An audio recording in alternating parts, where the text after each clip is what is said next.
السلام عليكم ورحمة الله وبركاته. الحمد لله والصلاة والسلام على رسول الله. أما بعد، میں بہت تفاصیل میں نہیں جانا چاہتا، بلکہ مباشرتاً جو موضوع دیا گیا ہے اس میں شروع ہو جاتا ہوں. يقول الله سبحانه وتعالى: إذا قمتم يا أيها الذين آمنوا إذا قمتم إلى الصلاة فاغسلوا وجوهكم وأيديكم إلى المرافق وامسحوا برؤوسكم وأرجلكم إلى الكعبين. اس کے بعد میرے پاس ایک روایت ہے، حدیث میں، بہت سی حدیثوں میں آیا ہے وضو کا طریقہ، صفت الوضوء. سب سے مشہور حدیث حمران اپنے مولا عثمان بن عفان سے روایت کرتے ہیں، تو میں اس کی طرف ابھی آؤں گا. تو اس سے پہلے میں کچھ وضو کے بارے میں بتا دوں کہ وضو کیا چیز ہے. وضو میرے بھائیوں ایک عبادت ہے.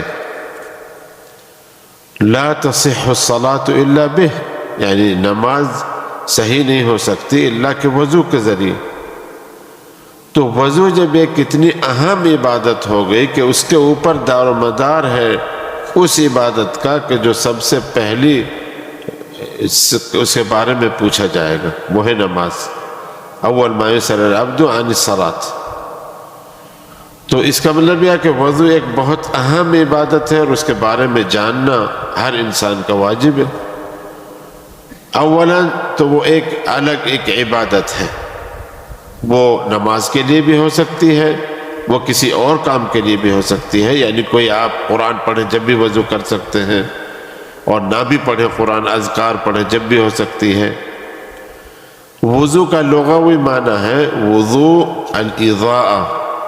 اضاءہ سے مراد یہ ہے کہ الحسن والجمال. تو وضو اضاءہ سے منع ہے کہ وضو یعنی کرنے سے آپ کے اندر ایک جمال پیدا ہوگا. اور اس میں کوئی شک نہیں کہ آپ جس کو دیکھیں گے کبھی کبھی کہ نماز پڑھتا ہے کہ نہیں، تو اس کے چہرے سے آپ اندازہ لگا سکتے ہیں کہ اس کے چہرے پر رونق نہیں ہے، کیونکہ وضو ایک ایسی عبادت ہے جس سے انسان کے اوپر رونق آتی ہے. یہ تو ہو گیا دنیاوی مسئلہ. ایک اخروی یہ ہے کہ وضو اللہ کے نبی کی امت کی خاصیت ہے. کیسی خاصیت ہے کہ دوسری کسی امت میں وضو نہیں تھا. ایک روایت میں آیا ہے وَأَنْبِيَاء وَوُضُوء أَنْبِيَاء آخرین، تو وہ روایت ضعیف ہے. اور ایک روایت میں ابن ماجہ کی میں آیا ہے کہ ابراہیم علیہ السلام کا وضو ایسا تھا، تو وہ روایت تو بالکل واہی ہے. واہی سے مراد یہ کہ ضعیف نہیں، اس سے بھی زیادہ، اس کو بالکل نہیں لیا جا سکتا. تو وضو جو ہے وہ ایک کیا ہے، امت مسلمہ کی خاصیت ہے. کیا ہوگا؟ اللہ کے نبی نے کہا کہ یعنی من اراد ان یطیل الغرہ، یعنی وضو کی وجہ سے امت مسلمہ کے اندر غرہ و تحجیل کا لفظ آیا ہے. غرہ اسے کہتے ہیں جیسے یہ گھوڑا ہوتا ہے اس کے پیشانی پہ سفیدی ہوتی ہے. وہ تحجیل اسے کہتے ہیں جو ہاتھ پیروں میں بھی سفیدی ہو. تو اس سے استعارہ کے طور پہ لیا گیا ہے کہ امت مسلمہ کو میں پہچانوں گا اس غرہ و تحجیل سے، یعنی سفیدی منہ پر اور ان کے ہاتھوں پیروں پہ سفیدی ہوگی. تو یہ سفیدی کس وجہ سے؟ یہ سفیدی وضو کی طرح وجہ سے ہے، کیونکہ وضو کرتے تو یہ خاصیت ہو گئی امت مسلمہ کی. یعنی امت مسلمہ جو ہے وہ خاصیت سے پہچانی جائے گی. خاصیت کیا ہے؟ سفیدی اس کے ہاتھ پیروں. تو ایک تو یہ ہو گئی. دوسری بات، اللہ کے نبی نے کہا کہ من یرید الاستطالہ، یعنی جو سفیدی سفید. السلام علیکم جو اس سفیدی کو زیادہ بڑھانا چاہے فَلْيُطِيلِ الْوُضُوء، یعنی جیسے ہم آئیں گے ابھی بیان کریں گے کہاں تک دھلنا ہے. تو حضرت ابو ہریرہ انہوں نے اللہ کے نبی کو دیکھا تھا وضو کرتے ہوئے، تو انہوں نے بیان کیا. تو وہ جو ہے اللہ کے نبی سے روایت کرتے ہیں کہ میں نے ان کو وضو کرتے دیکھا تو وہ وضو جو ہے یہ مرفق جیسا بھی آئے گا، مرفق اسے کہتے ہیں، یہاں سے آگے تک بڑھا دیتے تھے وضو، یہاں سے آدھے. ایک دفعہ وہ بیان کرتے کہ ان کا تنگ تھا تو آستی نہیں نکلی تو نیچے سے نکال کر کے جب یہاں تک دھلا. تو اس کا مطلب یہ ہے کہ اطالہ من المرفق الى العضد شروع کر دیا تھا. اشرع ابو ہریرہ فی الى العضد، یعنی مرفق پہ، جیسے قرآن میں بھی آیت میں نے پڑھی اس میں ہے مرفق اس کو کہتے ہیں، اس کو جو عضد اور جو ہے اس کے بیچ میں ہے، ذراع اور عضد کے بیچ میں جو ہے اس کو مرفق کہتے ہیں. مرفق اس کو کیوں کہتے ہیں؟ اس لیے کہتے ہیں کہ اس سے ارتقاء کیا جاتا ہے ہمیشہ، بلکہ اس پہ یوں اتکا لگایا جاتا ہے اور ضرورت پڑنے پہ اسے مارا بھی جاتا ہے، جیسے آپ جانتے ہیں. یعنی اسے بہت تیزی سے، ایک ہمارے دوست تھے ابوالکلام، پتہ نہیں وہ ہیں اللہ بخشے یا ہیں شاید زندہ ہے، میں جانتا ہوں، مبارک پور کے تھے. ان کو ایک افریقی نے جامعہ اسلامیہ میں اتنی زور سے یہ ماری تھی کہ ان کے پسلی پتہ نہیں کہ مہینہ درد رہا تھا. تو یہ مرفق جو ہے کئی معنوں میں آتا ہے، تو ہم اس کو جو معنی مراد لیں گے ابھی وہ یہ کہ جہاں تک وضو ہے. اچھا، وضو جو ہے وہ 3 لفظ ہیں جو حمران اپنے عثمان بن عفان سے روایت کرتے ہیں، دعا بوضو. تو ایک تو ہوا وضو، ایک ہوا وضو اور ایک ہوا وضو، 3 لفظ ہیں. تو اس کو فارسی میں کسی نے کہا ہے وضو را در وضو کردن وضو کن، وضو را در وضو کردن وضو کن، یعنی وضو تو یہ حرکت ہوگی کہ جو ہم کرتے ہیں وضو، وضو پانی کو کہتے ہیں، وضو اس برتن کو کہتے ہیں جس میں پانی رکھا جاتا ہے. اب اس میں یہ کہ اگر برتن سونے چاندی کا ہے تو اس میں وضو نہیں ہوگی کیونکہ وہ ممنوع استعمال کرنا. اسی طرح سے اگر کسی کا چوری سے پانی لیا ہے تو اس سے بھی وضو نہیں ہوگی. اور اسی طرح سے اگر پانی جو ہے کوئی اس میں خلل ہے یعنی گندگی ہے، بو ہے، ایسے ہو تو چیزیں دوسری ہیں. تو اس کا مطلب یہ ہے کہ وضو اور وضو اور وضو یہ 3 لفظ اس کے حدیث میں بھی آیا وضو. تو اب یہ وضو جو ہے اس طرح سے ہم جب بیان کریں گے وضو کا مفہوم، تو ایک حدیث جو ہمارے سامنے وہ یہ ہے، جو حدیث عن انس ان رجلا جاء الى رسول الله صلی اللہ علیہ وسلم وقد توضع وترك على قدمه مثل موضع الظفر، ایک ناخن کے برابر کوئی جگہ رہ گئی تھی جہاں پانی نہیں پہنچا تھا. تو اللہ کے نبی نے کہا ارجع فاحسن وضوءک، کہنے کہ جاؤ اپنی وضو کو صحیح کرو. اس کا مطلب یہ ہے کہ جلد بازی میں کسی بھی طرح سے کوئی وضو کرنا یہ مسئلہ بالکل صحیح نہیں ہے. اور وضو ایک اساس چیز ہے کہ لا تقبل صلاة من احدث حتى يتوضا، اگر کسی کا حدث ہو گیا صغیر ہو کبیر ہو تو اس کی نماز صحیح نہیں ہوگی یہاں تک کہ وہ وضو کرے. تو اچھا، دوسری بات ہے کہ وضو کے بارے میں یہ ہے کہ وضو کتنی دفعہ ہاتھ پیر کو دھونا ہے. وضو کو 1 دفعہ بھی جائز ہے، اللہ کے نبی نے 1 دفعہ بھی دھوئے، 2 دفعہ بھی دھوئے، 3 دفعہ بھی، تو 3 آخری، اس سے زیادہ نہیں دھوئے ہاتھ پیر کو 3 دفعہ. تو اس میں اکثر لوگ یہ کہتے ہیں کہ 3 دفعہ افضل ہے اگر امکانیہ ہو تو، اور اگر نہیں ہو تو 1 دفعہ بھی کافی. یہاں ایک مسئلہ یہ بھی آتا ہے کہ کچھ اعضاء کو 2 دفعہ دھو لیا، کسی کو 1 دفعہ دھویا، تو ایسا بھی جائز ہے. کیوں کہ میں نے دیکھا کہ میرے ہاتھ میں کوئی زیادہ ہی کام کر رہا تھا مٹی میں تو نہیں لگی ہوئی، تو میں اس کو زیادہ دھو سکتا ہوں اس کو ختم کرنے کے لیے. اور ایسا ہوا اللہ کے نبی سے مروی ہے بعض میں کہ اس نے اپنے بعض اعضاء کو 2 دفعہ دھولا، بعض کو 1 دفعہ دھولا، بعض کو 3 دفعہ دھولا. تو ایک ہی وضو میں یہ فرق بھی ہو سکتا ہے، لیکن 3 سے زیادہ نہیں. تو اس کے بعد ہم جب یہ سمجھ گئے کہ ہمیں وضو کرنا ہے اور وضو کا یہ مسئلہ ہے کہ بھئی وضو 3 دفعہ یا 2 دفعہ 1 دفعہ ہو سکتی ہے، تو اس میں پانی کا اسراف نہیں ہونا چاہیے. جیسے کہ ہم بہت زیادہ بوجھ کھول دیتے اور وہ پانی اس طرح بہتا ہے جیسے کہ اس کا کوئی حساب نہیں، تو اللہ تعالیٰ اس کا حساب لے گا. اس کے بعد میں کہہ رہا تھا کہ اذا قمتم الى الصلاة جو آیت میں آیا ہے اس سے مراد یہ ہے کہ اذا اردتم القیام الى الصلاة بعد حدث، یعنی کوئی حدث ہو گیا ہے تو آپ وضو کریں گے۔ بہت سے مسائل جن میں سے اہم مسئلہ یہ ہے کہ بہت سے لوگ ایک وضو سے دو نمازیں پڑھ جاتے ہیں۔ میرے ساتھ ایک میرا دوست ہمیشہ کہتا ہے کہ انا من العصر اصلی وضوء العصر والمغرب والعشاء، تینوں نمازیں وہ ایک وضو سے پڑھتے ہیں۔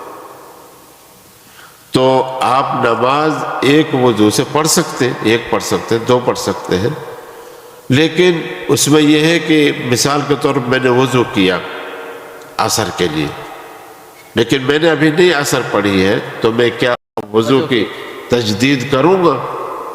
یعنی تجدید کا مراد ہے کہ میں وضو دوبارہ کرنے، یار دیر ہو گئی پتہ نہیں میں کر لیتا ہوں، تو کہتے کہ نہیں، تجدید کرنے کی ضرورت نہیں، اسی وضو سے نماز پڑھنا ہے۔ تو میرے کہنے کا مطلب یہ ہے مختصراً کہ اللہ تعالیٰ نے جو تیسیر ہمیں دی ہے وہ بہت ہی زیادہ اللہ تعالیٰ نے آسانیاں پیدا کی۔ میں وہ حدیث پڑھنے جا رہا ہوں جس حدیث میں صفت الوضو ہے، وہ یہ ہے عن ابن شهاب ان عطاء بن يزيد الليثي اخبره ان حمران مولى عثمان اخبره ان عثمان بن عفان دعا یوما بوضوء، وہ کہتے ہیں کہ عثمان بن عفان نے ایک روز وضو کا پانی مانگا، یعنی وضو کے لیے، فتوضا، اب وہ وضو کی صفہ بیان کر رہے ہیں، وغسل کفیہ 3 مرات، غسل کفیہ 3 مرات، مطلب یہ کہ جو کف ہے یہی تو عادات ہے نا وضو کی، اسی کے ذریعے وضو ہوگا، تو اگر یہ صاف نہیں ہے تو کیسے وضو صحیح ہوگا؟ اس لیے انہوں نے کہا کہ غسل کفیہ 3 مرات، تو اب کفین کو جب دھلیں گے اگر اس میں کوئی صاف کر لیا آپ نے تو پھر سارا جسم آپ کا امان میں، لیکن اگر کفین میں کوئی چیز ہے تو اللہ نہ کرے آپ کے یہاں کوئی بویا یعنی رنگ لگا ہوا ہے تو آپ منہ بھی کالا کر لیں گے اور ہاتھوں کو بھی کر لیں گے، اس لحاظ سے کفین کو سب سے پہلے دھلنا۔ اچھا، کفین کو دھلنے سے پہلے، وضو شروع کرنے سے پہلے 2 چیزیں بہت اہم ہیں، وہ ایک تو یہ کہ آپ کو نیت کرنی ہے، ہر عبادت کے لیے نیت ہوتی ہے لیکن اس نیت کو زبان سے بولا نہیں جاتا، اس نیت کو دل میں رکھتے ہیں۔ یہاں تک کہ جو حج کے بارے میں اجازت ہے نیت کی، وہ یہ نہیں ہے کہ یا رب انا انوی للحج ثم لنمت، انما تلبی تلبیہ، یعنی تلبیہ کہیں گے آپ تو اسی میں جو ہے وہ نیت ہے، اور تلبیہ جو ہے بالجہر کہنا جائز ہے، اس لحاظ سے وہاں نیت جو ہے اس کو کہتے ہیں کہ ہاں بالصوت جائز ہے، لیکن یہ نیتیں نہیں جائز ہے کسی بھی حال میں، بلکہ یہ اندر آپ کو نیت کرنی۔ اس کے بعد بسم اللہ پڑھنا ہے، تسمیہ، کچھ لوگوں نے واجب کہا ہے اور کچھ لوگوں نے سنت ہے، لیکن اگر یاد ہے بسم اللہ تو اس کو ضروری پڑھنا، بھول گئے تو کوئی بات نہیں، سبحانہ و تعالیٰ غفور رحیم ہے، لیکن آپ کو نماز کے لیے پہلے نیت ہے وضو کے لیے، پھر بسم اللہ ہے، اس کے بعد بسم اللہ کے بعد پھر ہاتھ دھلنے، آپ پھر ہاتھ دھلنے کے بعد دیکھیں وہ کہتے ہیں وغسل کفیہ 3 مرات ثم مضمض واستنشق، پھر مضمضہ کریں گے آپ، مضمضہ سے مراد پانی منہ میں لیں گے، اور مضمضہ سے عربی کے مراد یہ ہے کہ یدیر ماءہ فی الفم، یعنی پانی کو گھمائیں گے آپ اندر منہ کے۔ اب اس سے مراد یہ نہ سمجھے کوئی کہ جو بھی منہ میں ہے وہ سب نکال دیا جائے، نہیں، جو نکل جائے گا وہ نکل جائے گا، یعنی یہ نہ سمجھے کوئی کہ میں 2-4 دفعہ اس کو دھل دھل کے نکالوں، نہیں، کیونکہ یقیناً جب اگر کوئی چیز ہے منہ میں تو آپ کو جب پانی لیں گے تو پانی گھمانے سے وہ نکل جائے گی، تو یہی مراد اس سے ہے کہ کوئی چیز ایسی نہ ہو جو آپ کو نماز میں مشغول کرے، کوئی کھانے کا بقیہ ہو یا وہ ہو یا ایسا ہو، یا کوئی چیز ایسی ہو جس میں کسی نے لہسن کھا لیا ہو تو اس کی بو سے دوسروں کو بھی تکلیف ہو، یہ سب باتیں ہیں۔ اس کا مطلب یہ کہ آپ جو ہے مضمضہ کریں گے پہلے، واستنشق، استنشاق کہتے ہیں کہ پانی کو اس کف میں لے کر کے زور سے کھینچا جائے، زور سے اس کو کھینچے ناک کے ذریعے، تو گویا کہ پانی اوپر جائے گا ناک میں، یہ پہلا مرحلہ ہوا۔ اچھا یہاں پر ایک یعنی دو باتیں میں نے ایک کتاب میں پڑھا، شیخ ابن عثیمین رحمہ اللہ کہتے ہیں اس میں الممتع میں کہ اس کو جس کے وہ ہے جیوب انفیہ جو مرض ہوتا ہے وہ نہ کرے، کیونکہ اس سے دو باتیں ہو سکتی ہیں، ایک تو یہ کہ اس کو نقصان دے گا پانی زیادہ جانا، دوسری بات یہ کہ اگر بچ گیا پانی تو وہ وہاں جم کر کے سدید بن سکتا ہے، پیپ یعنی، تو اس لیے اس کو نہیں کرنا چاہیے۔ اچھا میں ایک نئی بات یہ میں بتانا چاہتا ہوں کہ میں ایک آدمی ہے میں جانتا ہوں، اس نے کہا کہ میرے جیوب انفیہ ہیں، سب سے زیادہ فائدہ مجھے کب ہوتا ہے جب میں زیادہ استنشاق کرتا ہوں۔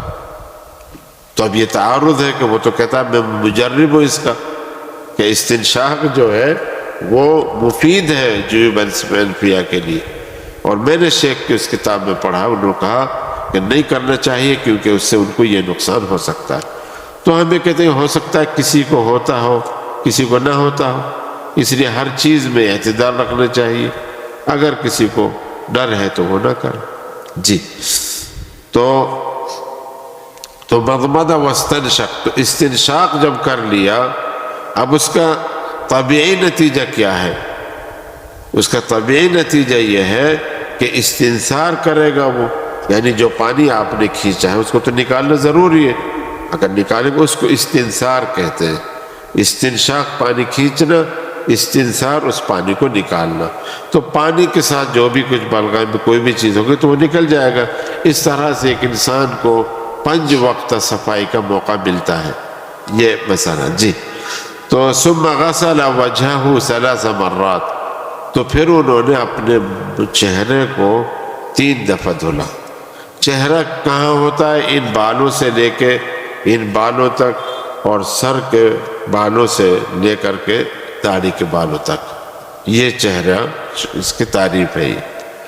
ثم غسل يده ثم غسل وجهه 3 مرات ثم غسل يده اليمنى الى المرفق۔ مرفق دیکھیے یہ مرفق ہے، اس کو میں نے ابھی بتایا آپ کو معنی یہ ہے، لیکن مرفق کو حنفیوں نے ایک کتاب ہے شرح الوقائع ہم نے پڑھی تھی، تو اس میں اتنا لمبا اختلاف ہے کہ آیا داخل الغایہ داخل فی المغیہ، یعنی الہ جو ہے، اب الہ ہم لوگوں نے یہ پڑھا کہ الہ مع کے معنی میں، اور بہت سی آیت میں آیا مع کے معنی میں، مع یعنی ساتھ میں، وہ یوں کہتے کہ نہیں الہ جو ہے یہ حد ہے، تو مرفق داخل نہیں کہتے وہ، بلکہ وہ کہتے ہیں کہ مرفق تک دھلو، اور ہم یوں کہتے ہیں کہ ابو ہریرہ نے حدیث میں صاف حدیث صحیح حدیث بخاری کی اشرع الی العضد، تو انہوں نے شروع کر دیا کہ مرفق سے آگے تک۔ تو جب ہمیں غرہ و تحجیل مطلوب ہے تو جتنے ہم زیادہ دھلیں گے اتنا اچھا ہے۔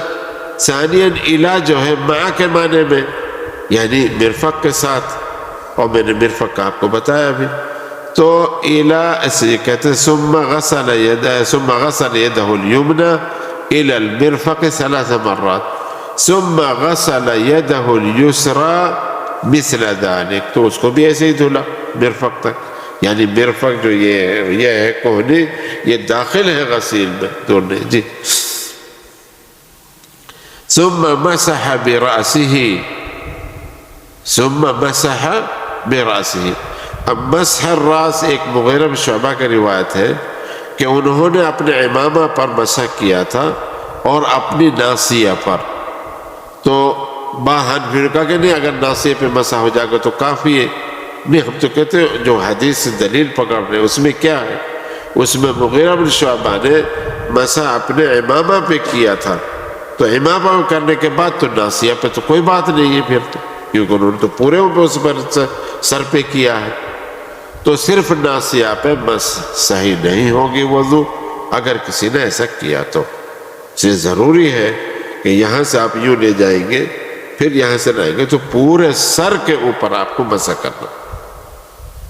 اچھا ایک حدیث میں ہے الاذنان من الراس، لیکن یہ حدیث کچھ نے ضعیف کہا ہے اور کچھ نے اس حدیث کو صحیح بھی حسن کہا ہے۔ تو اذنان من الراس کا مطلب یہ ہے کہ اسی پانی سے جس سے آپ نے سر کا مسح کیا ہے اسی پانی سے آپ کانوں کا بھی مسح کریں گے۔ تو کان کا مسح سبحان اللہ اگر آپ دیکھیں گے تو اللہ تعالیٰ نے اس میں کچھ ایسے لفظ بنائے ہیں کہ جو مسح کے لیے بہت واضح ہیں۔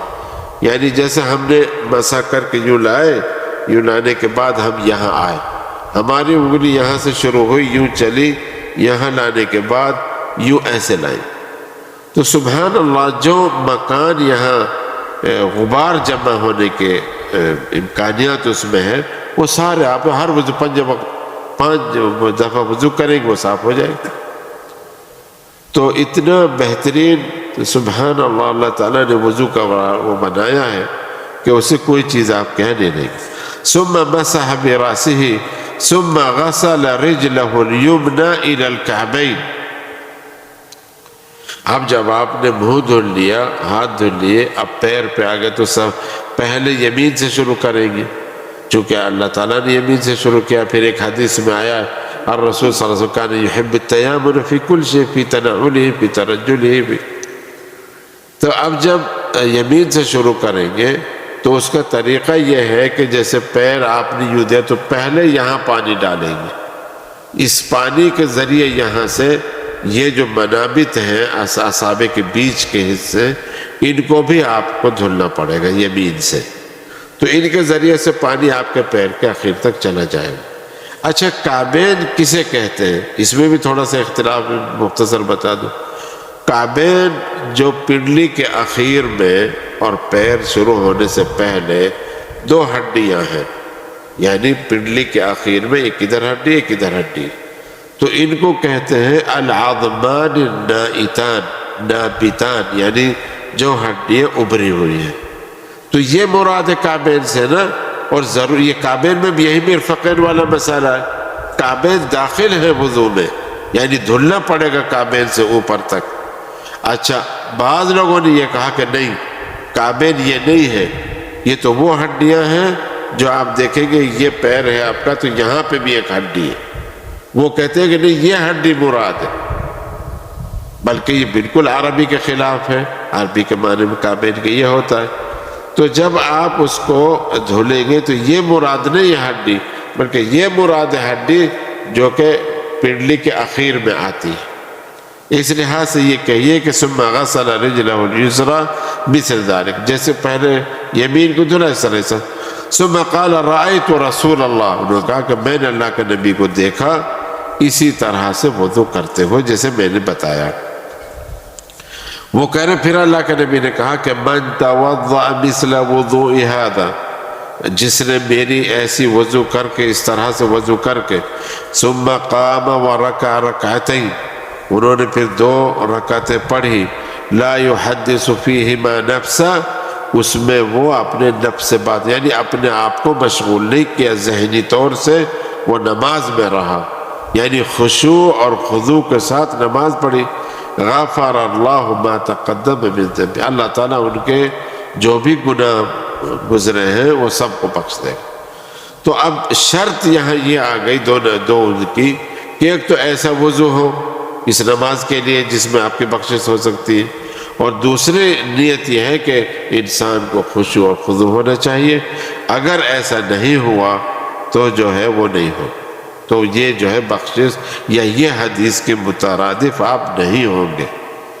اچھا دوسری بات یہ ہے کہ میں نے کہا غرًا محجلین، تو اس میں ایک حدیث میں آیا اللہ کے نبی نے کہا انتم الغر المحجلون یوم القیامہ من آثار الوضوء، تو گویا کہ وضو کے اثر سے ہی غر محجلین ہو گئے نا، تو اس کا مطلب یہ وضو یہ خاصیت ہو گئی امت مسلمہ کی۔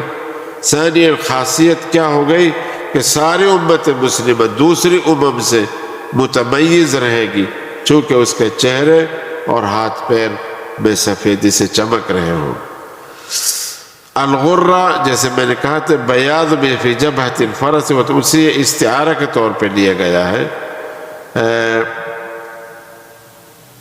اور اس لیے کہا گیا کہ یہ چمکیلی چیزیں گھوڑے میں ہوتی ہیں تو وہ گھوڑا جو ہے اچھا شمار ہوتا ہے، تو گویا کہ یہ کہ وضو اس امت کی خصوصیت میں سے ہے.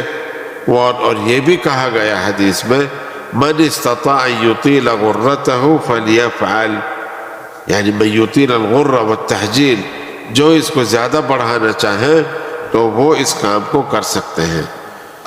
تو میرے پاس کوئی اس کے بارے میں بہت زیادہ وہ نہیں ہے.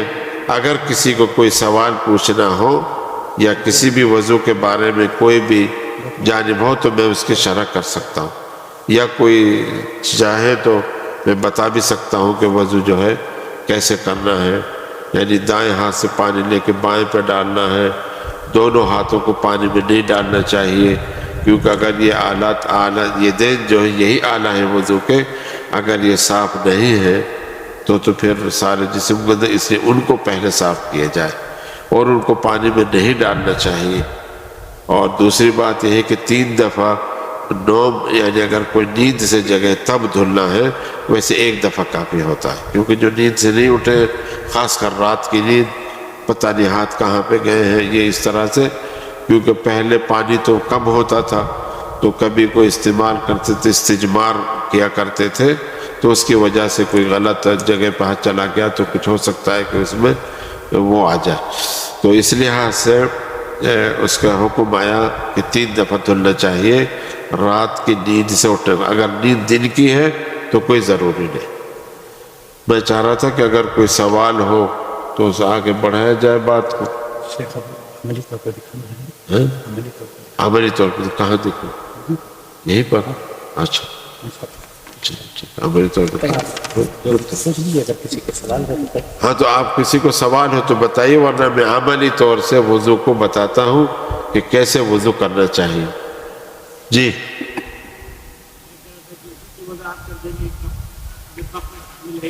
کیا کف یعنی نہیں دیکھیں، یہ تو سوال ہی پیدا نہیں کسی نے کیا. جہاں تک ہم نے پڑھا ہے کہ کف مرفق میں شامل ہے، اس میں کوئی شک نہیں. اس کو ید شمار ہوتا ہے نا یہ. تو جب ید یہاں تک مرفق ہے، اس کو ذراع بھی کہتے ہیں عربی میں، اس کو ذراع بھی کہتے ہیں. اور یہ عضد ہے، تو یہ عضد ہے اور یہ ذراع ہے سارا. تو اس کی یہ آئی ہے کہ ہاتھ دھلنے کے بعد جب یہ ذراع دھلیں گے، اس میں مرفق ہے یہ ریا. تو یہ مرفق کو تجاوز کر کے دھلنا ہے، مرفق تک نہیں دھلنا ہے. اور کف تو یقیناً شامل ہے، کسی نے خلاف نہیں کیا.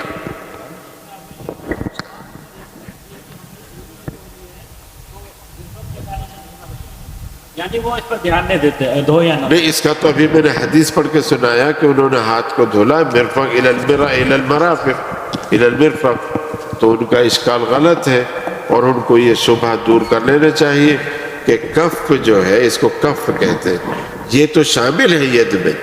تو پہلے یہ تو ہم نے دھل لیا، اس کا مسئلہ ختم ہو گیا. اس کے بعد میں ہم نے مرفق تک دھلا. تو مرفقین میں جو تھوڑا سا خلاف ہے بس وہ یہ ہے کہ الا آیا ہے اس میں الی المرافق. تو ہم کہتے ہیں کہ الا جو ہے مع کے معنی میں ہے، یعنی مرفق کے ساتھ. یعنی الا اگر کہیں گے غایہ ایک ہوتی ہے، غایہ ایک مغیہ، تو غایہ یہاں تک ہے الا سے. وہ کہتے ہیں نہیں یہاں تک مرفق داخل نہیں ہے. تو ہم لوگ کہتے ہیں نہیں داخل ہے، کہ اس کی دلیل یہ ہے کہ ابو ہریرہ نے جب بتایا کہ بھائی ابو ہریرہ اشرع فی العضد، تو وہ آگے تک دھلنے لگے. اسی طرح کعب سے اوپر دھلا کرتے تھے پیر کو. یہ مسئلہ تو کف کا مسئلہ تو ہے نہیں، بس مرفق میں تھوڑا خلاف ہے بس. آگے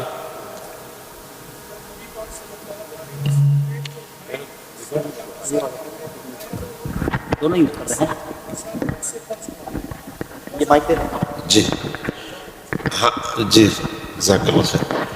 وہ ہمارے یہاں چوتھائی کہیں کتابوں میں کسی حدیث میں نہیں ملا.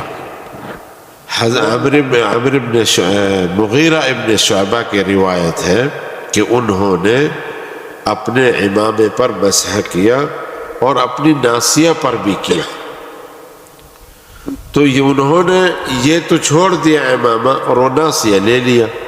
تو ہم یوں کہتے ہیں کہ بھائی مغیرہ ابن شعبہ نے راس پہ کر تو لیا، چونکہ ایما پہ کیا تھا انہوں نے بس، تو جب ایما پہ کر لیا تو یہ کیسے ہو گیا کہ انہوں نے صرف ناسیہ پہ کیا؟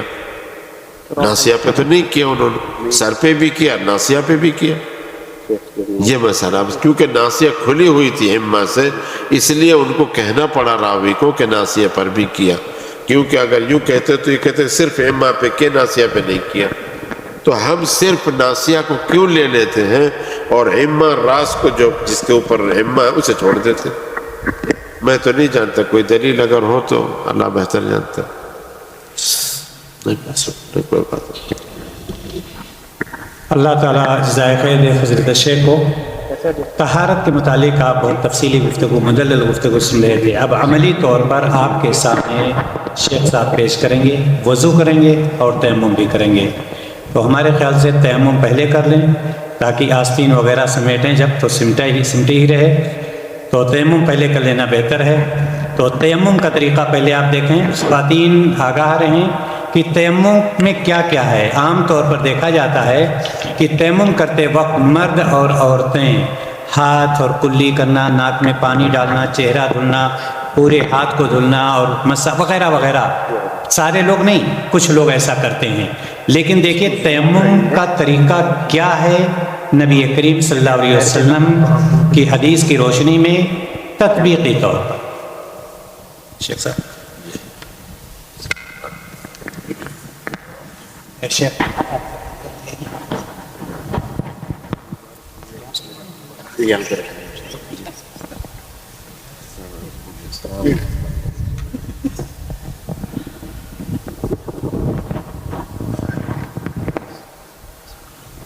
بس یہ نا سوری طریقہ.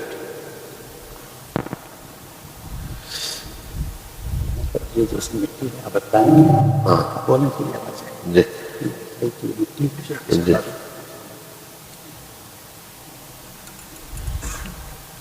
جی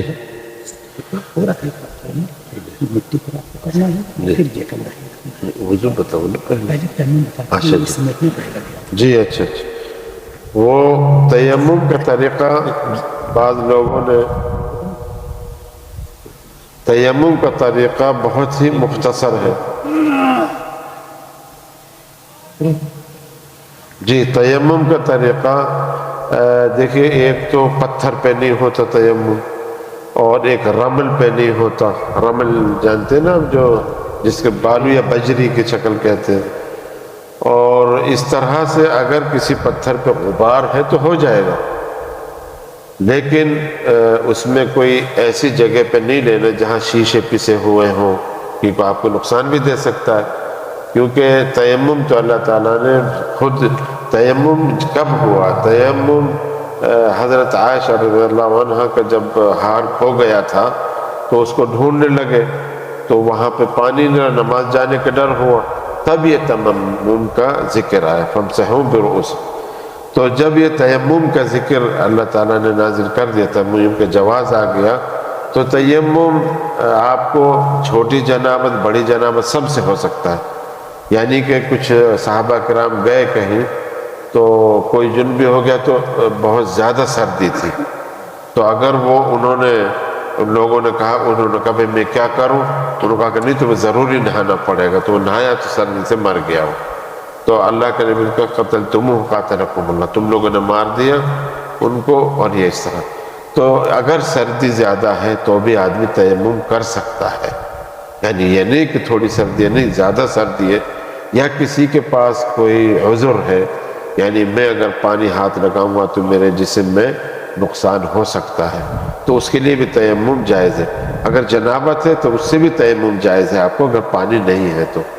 دوسرا مسئلہ یہ تھا کہ آپ نے وضو کر لیا اور آپ نماز پڑھ رہے اور نماز کے دوران میں پانی آپ کو مل گیا، تو کیا آپ نماز توڑ کے دوبارہ کہ نہیں؟ علماء نے کہا کہ اب تو نماز آپ کی ہو گئی، اور پانی اگر مل بھی گیا اثناء صلاۃ میں تو کوئی ضروری نہیں. تو اس کا طریقہ جو تیمم کا ہے، دیکھیے صرف ایک دفعہ ہم کو یوں مارنا جہاں پر مٹی ہے. مٹی سے مراد یعنی بالو نہیں، جیسے میں نے کہا پتھر، غبار ہو جس پر، چاہے وہ دیوار پہ بھی ہو تو دیوار پہ بھی آپ مار سکتے ہیں. تو ایک دفعہ یوں ماریں گے پھر اس کے بعد اگر چاہیں تو ہاتھوں کو تھوڑا زیادہ اگر لگ گئی ہے تو صاف کر سکتے ہیں. پھر آپ بس جو ہے یدین سے پہلے وجہ پر ہے، اور وضو میں کیا تھا، یدین کو پہلے دھلنا تھا، لیکن تیمم میں وجہ ہے، پھر وجہ پہ آپ کریں گے بس یدین، یہ صرف تیمم، اس سے زیادہ تیمم نہیں. چہرے پر ہاتھوں بس.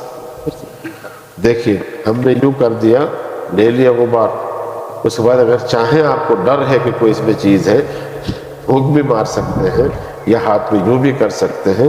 پھر آپ یوں، اس میں معنوی چیز ہے، آپ کو کوئی غبار لگانا نہیں ہے چہرے پر یا ہاتھوں پہ. تو آپ نے ایک دفعہ چہرے پہ لیا، پھر آپ نے ہاتھوں پہ کیا، فَامْسَحُوا بِوُجُوهِكُمْ وَأَيْدِيكُمْ. تو یہاں پر عکس ہے، اور وضو میں جو تھا پہلے یدین تھا پھر وجہ. تو یہ تو تیمم ہو گئی بس. بس سمجھ میں آ گئی آپ لوگوں کے. تیمم کا طریقہ صرف اتنا ہے، سر کا مسا، ہاتھ کا مسا، پیر کا مسا، کچھ نہیں ہے. کچھ نہیں. شیخ صاحب نے جو بتلایا کہ شیخ صاحب ایک مرتبہ پھر دوہرایا، ہم نے ہاتھ کو یوں مارا، اور اس میں جو بھی ہے، اگر ڈر ہے آپ کو کوئی ویسی چیز آپ چہرے پہ نقصان دے گی، پھونک مار سکتے ہیں، اسے کوئی سنت نہیں ہے. یوں کر کے یوں ہاتھ مار کر کے اور ہاتھوں پہ بس وجہ کا اور یدین کا بس. یہ تیمم کا طریقہ ہو گیا آپ کے سامنے. اب وضو کا طریقہ بھی آپ دیکھ لیجیے. اب جو لوگ سر کا، پاؤں کا اور سب کا مسا کرتے ہیں، آپ سوچیں کہ کتنی زیادہ غلطیوں پر ہیں، اور اس میں بھی بہت سارے لوگ ہوں گے جو اس سے پہلے یہی کرتے رہے ہوں گے. اب آئیے وضو کا طریقہ دیکھتے ہیں شیخ صاحب. جی کیوں پانی ڈال. جی ضروری پانی ڈالیں گے. اچھا جی بسم اللہ. دیکھیں پہلے تو ہم نے کہا نیت آپ کیجئے، آپ کو وضو کر رہے ہیں آپ عبادت کے لیے. بلکہ بعض لوگوں نے کہا کہ کون سی نماز کا وضو ہے، یہ بھی نیت کرنی پڑے گی. لیکن یہ ہے کہ آپ نیت کر رہے ہیں وضو کی. پھر میں نے کہا بسم اللہ. بسم اللہ کے بعد میں زبان سے نیت تو نہیں کر رہے ہیں آپ؟ نہیں، زبان سے ہم نے نہیں، زبان سے نیت نہیں کرنی، بس صرف دل میں ہے کہ بھائی میں نماز وضو کر رہا ہوں، نماز فلاں نماز کے لیے. تو اب بسم اللہ تو آپ کو کہنا پڑے گا زبان سے. جی مثال کے طور پر دائیں ہاتھ سے انہوں نے ڈالا، جی دائیں ہاتھ سے میں نے بائیں ہاتھ پہ اس طرح سے ڈالا. تو اس کے بعد دیکھیں ایک دفعہ میں میرے ہاتھ دھل گئے، اور 2 دفعہ 3 دفعہ میں دھل سکتا. اس کے بعد میں دیکھیے یعنی میں نے گھمایا پانی کو اندر، تو جو بھی کچھ ہوگا وہ نکل آئے گا. اس کے بعد میں بہت زور سے اندر کھینچوں گا، اور اس کے بعد اس کو کہتے ہیں استنشاق. تو استنشاق یعنی یوں کر کے یہاں رکھ کے بہت زور سے کھینچ کر کے پانی اندر جائے گا. پھر میں استنثار کروں گا. استنثار کہنے کا مطلب جو پانی میں نے لیا ہے اسے نکالنا ہے. اس کو اندر چھوڑ دیں گے تو نقصان ہو جائے گا آپ کو. اچھا اس کے بعد اب میں نے وہ کر لیا، مجھے چہرہ دھلنا ہے. دیکھیے چہرہ کہاں تک دھلنا ہے. کچھ لوگ تو مسا سا کرتے دھلتے نہیں. تو یہ پورا جو ہے آپ کو پورے اس پہ دھلنا ہے. لحیہ اگر بہت گہری ہے تو لوگ کچھ کہتے ہیں کہ ضروری نہیں ہے، خلال کر یوں کر کے. لیکن اگر کم ہے جیسے ہماری تو آدمی کو دھلنا چاہیے، خلال کرنا چاہیے. یعنی جیسے میں پانی لوں گا تو یوں ڈال لوں گا تو پانی پہنچ جائے گا اصول الشعر یعنی بالوں کی جڑوں. تو اس طرح سے جب ہم وضو کریں گے تو ہم نے گویا کہ چہرہ پورا دھل لیا، منہ بھی دھل لیا، ناک سے استنشاق بھی کر لیا، استنثار بھی کر لیا.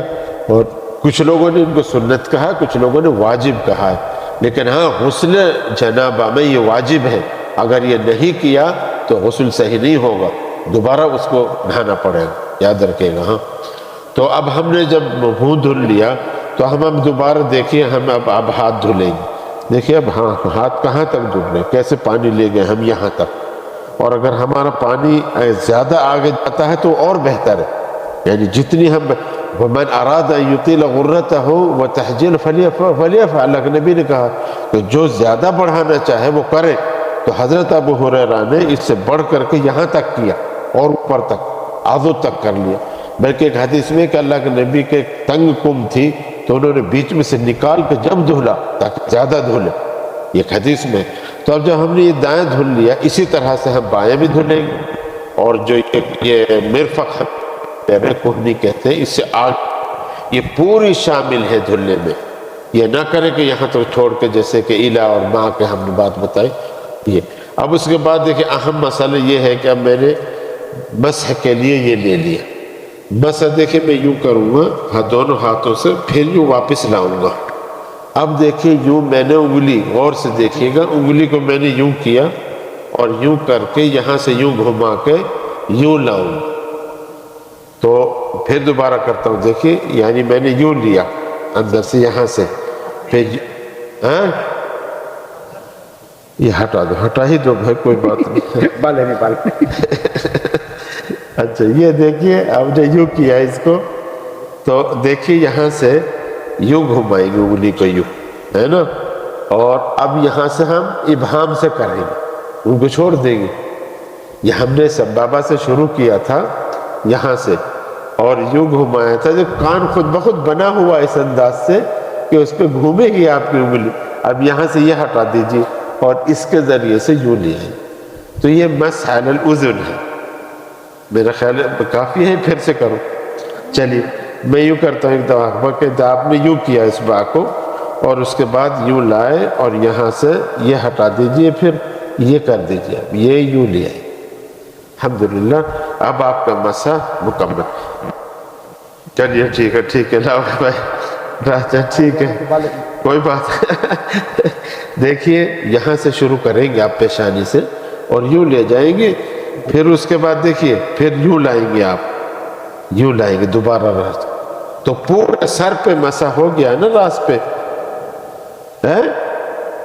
نہیں گدی پہ تو نہیں، بس وہ راس آیا گدی کا نہیں. ٹوپی کو اوپر نہیں کرنا چاہیے، لیکن امامہ پہ تو ہے، آپ کر بھی سکتے ہیں. ٹوپی اتارنا چاہتے یا کوئی سبب ہے یا کوئی ایسی پگڑی ہے جو دوبارہ نہیں بنتی، تو اس پہ کر سکتے، اس پہ کر سکتے جی.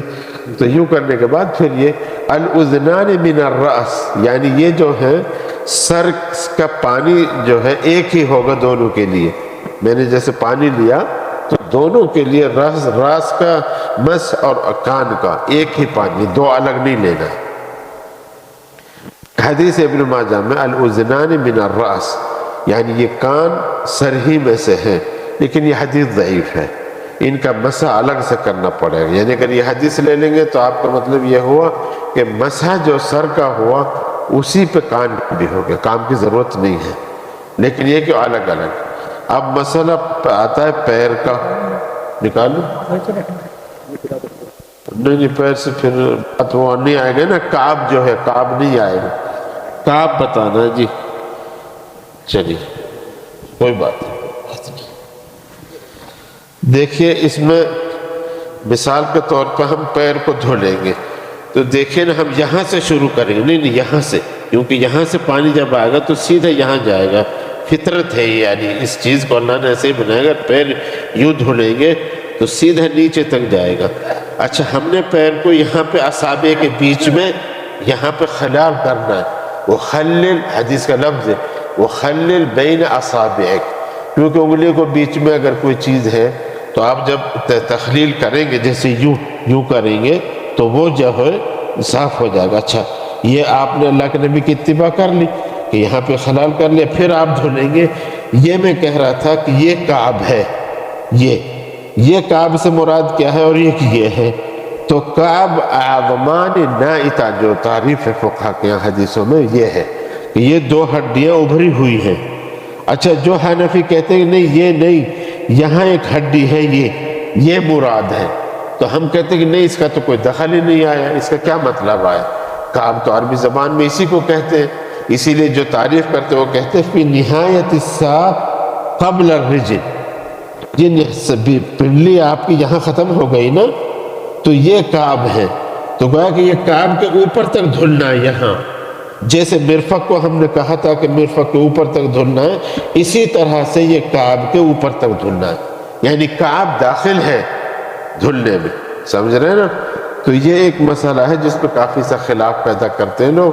حالانکہ اس میں نہ تو کسی کو پریشانی ہے نہ کوئی زیادہ تکلیف ہے، ایک ہی چیز ہے، تو اس میں خلاف سے کیا فائدہ ہو جاتا ہے. نہیں، آپ اپنی زبان میں جائیں گے اور اللہ کے نبی کو اس نے ابو ہریرہ نے وضو کر کے دکھایا اور عثمان بن عفان نے وضو کر کے دکھایا لوگوں کو، اور پھر کہا کہ ایسا وضو اللہ کے نبی نے کیا تھا جیسے میں نے کیا، اور پھر کہا کہ اگر کوئی ایسے وضو کرے گا تو اور وہ اپنے لا یحدث نفسہ فیہا اپنے خشوع سے پڑھے، آپ کو مشغول نہیں کرے گا، وہ انشاءاللہ اس کی جو ہے قبول ہو۔ تو یہ سب جب چیزیں پوری ہو جائیں گی الحمدللہ ہم ایک عبادت سے فارغ ہو گئے۔ یہ وضو عبادت ہے، مستقل عبادت ہے، اسی لیے اس کی نیت کے لیے ہم نے کہا۔ اگر یہ عبادت مستقل نہ ہوتی تو نیت کی ضرورت نہیں تھی اس کی۔ کیا دونوں کے وجہ میں فرق ہے؟ جی، اس طہارہ میں یا وضو عورت اور مرد میں کوئی فرق نہیں، نہ ہم نے کوئی فرق دیکھا۔ اگر ہوتا تو اللہ کے نبی اس کو بیان کرتے۔ میں نے کہا عبداللہ بن زید کی روایت ہے جس میں صفت الوضو ہے، ابو ہریرہ کی ہے، حمران عن عثمان بن عفان کی ہے، بخاری میں روایتیں میں کوئی فرق نہیں ہے، ایک طرح سے وضو ہے۔